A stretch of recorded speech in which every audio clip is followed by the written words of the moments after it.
امام ابن ماجہ رحمۃ اللہ تعالیٰ اس باب کا نام رکھا باب ما جاء فی صلاۃ التسبیح، کہ یہ باب جو یہ صلاۃ التسبیح کی فضیلت میں اس میں حدیثیں لے کے آ رہا ہوں۔ تو اس میں انہوں نے 2 حدیثیں رقم کی ہیں امام ابن ماجہ رحمۃ اللہ تعالیٰ علیہ نے، لیکن میں صرف آپ کے سامنے ایک حدیث پاک صلاۃ التسبیح کی فضیلت میں پڑھ کے سنا دیتا ہوں۔ حضرت عبداللہ بن عباس رضی اللہ تعالیٰ فرماتے ہیں کہ نبی پاک صلی اللہ تعالیٰ علیہ وسلم نے میرے والد محترم حضرت عباس رضی اللہ تعالیٰ عنہ جو آقا کریم علیہ السلام کے چچا جان ہیں، حضور نے ان سے ارشاد فرمایا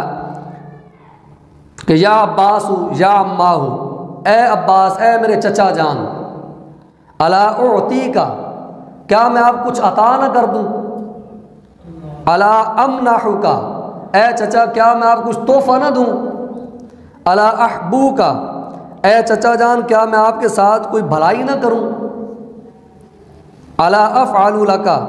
اے چچا جان کیا میں آپ کے لیے کچھ نعمت عطا نہ فرما دوں آپ کو۔ تو حضرت عباس رضی اللہ تعالیٰ جو حضور علیہ السلام کے چچا جان تو نے عرض کی یا رسول اللہ کیوں نہیں عطا فرمائے؟ تو آقا کریم علیہ السلام نے ارشاد فرمایا کہ 10 خصال اذا كانت فعلت ذلك غفر الله لك ذنبك اوله وآخره وقديمه وحديثه وخطأه وعمده وصغيره وكبيره وسره وعلانيته۔ نبی پاک صلی اللہ تعالی وسلم نے ارشاد فرمایا کہ اگر تم یہ کام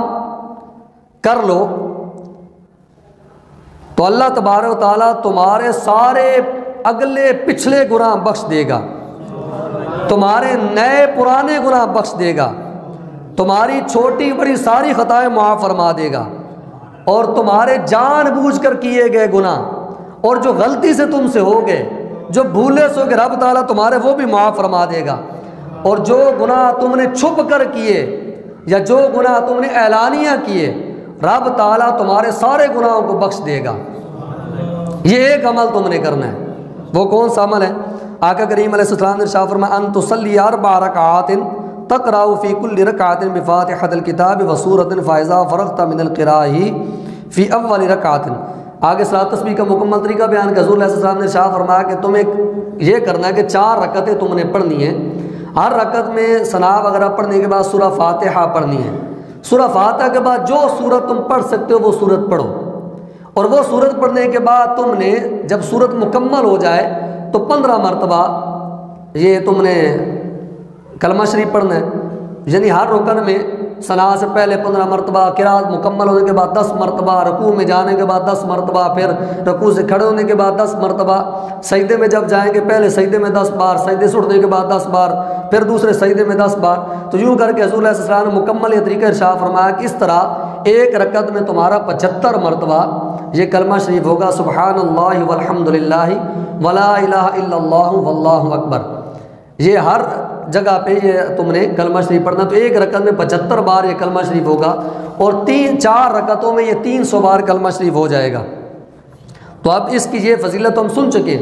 کہ یہ تم جب یہ عمل کرو گے، 4 رکعتیں پڑھو گے تو کیا ہوگا کہ اللہ تبارک تعالیٰ تمہارے اگلے پچھلے سارے گناہوں کو، چھوٹے بڑے جان بوجھ کر کیے گئے یا غلطی سے جو گناہ سرزد ہو گئے، چھپ کر کیے یا اعلانیہ کے سارے گناہوں کو بخش دے گا۔ تو پھر ارشاد فرمایا آقا کریم علیہ السلام نے کہ ان استطاعت ان تصلی فی کل یوم مرۃ، اے چچا اگر تم سے بن پڑے ہو سکے تو ہر روز 1 مرتبہ یہ 4 رکعتیں پڑھو، ففعل فإن لم تستطع ففی کل جمعۃ مرۃ، اور اگر تم سے یہ نہیں ہو سکتا تو ہر ہفتے میں 1 بار پڑھ لیا کرو اگر روزانہ نہیں پڑھ سکتے، فإن لم تفعل ففی کل شہر مرۃ، اور اگر تم ہر ہفتے میں بھی 1 بار نہیں پڑھ سکتے تو کم از کم مہینے میں 1 بار یہ 4 رکعتیں لازماً پڑھو، فإن لم تفعل ففی عمرک مرۃ، اور اگر تم سے یہ بھی نہیں ہو سکتا تو کم از کم ساری زندگی میں 1 بار یہ 4 رکعتیں لازماً پڑھ لو۔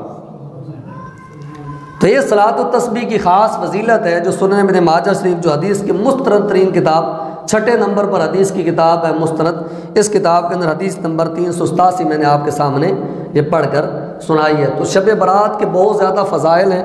تو شب برات کی رات انشاءاللہ یہ آنے والے منگل کو 15 شعبان کی رات شب برات، تو اس رات میں ہم سب نے کوشش کرنی ہے کہ پٹاخے نہیں پھوڑنے، گپ شپ نہیں لگانی، بلا وجہ بیٹھ کے نہیں لگانی، بلکہ یہ رات آ کر ہم نے رب تعالیٰ کے گھر میں گزارنی ہے۔ اللہ تبارک تعالیٰ ہم سب کو اس رات کی عظمت کو سمجھ کر عمل کرنے کی توفیق عطا فرمائے۔